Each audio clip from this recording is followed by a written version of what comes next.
লেবাননে হামলা অব্যাহত রেখেছে ইসরায়েল। দক্ষিণ লেবাননের মারুব গ্রামে ইসরায়েলি বিমান হামলায় অন্তত 4 জন নিহত হয়েছেন। ক্ষতিগ্রস্ত হয়েছে বহু স্থাপনা। হেজবুল্লাহ নির্মূল না হওয়া পর্যন্ত লেবাননে হামলা চলবে বলে সতর্ক করেছেন ইসরায়েলের প্রধানমন্ত্রী বেনিয়ামিন নেতানিয়াহু। এদিকে যুক্তরাষ্ট্র স্বৈরতন্ত্র পরিত্যাগ করলে শান্তি চুক্তি হতে পারে বলে মন্তব্য করেছেন ইরানের প্রধানমন্ত্রী মাসুদ পেজেশকিয়ান।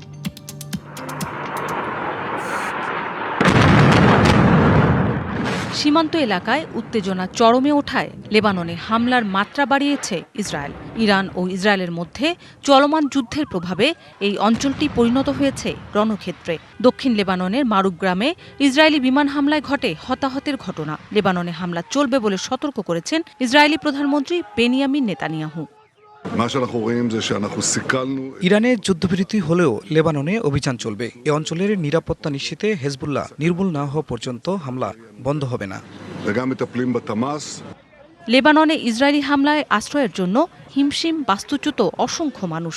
জাতিসংঘের শরণার্থী বিষয়ক সংস্থা UNHCR জানিয়েছে, চলমান হামলায় অন্তত 10 লাখ লেবানিজ বাস্তুচ্যুত হয়েছেন, যাদের 1/4 শিশু।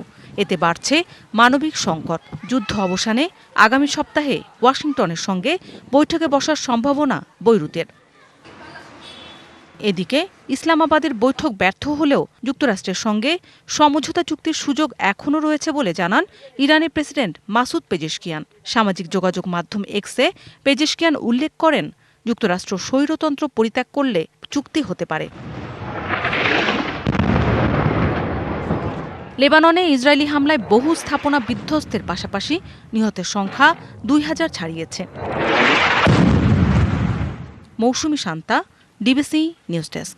নায়াসিনামাইড ও স্যালিসাইলিক সমৃদ্ধ লিলি ফেস ওয়াশ যা ফেসের ডেড স্কিন সেল দূর করে দেয় দ্বিগুণ ফাস্টার ব্রাইটেনিং।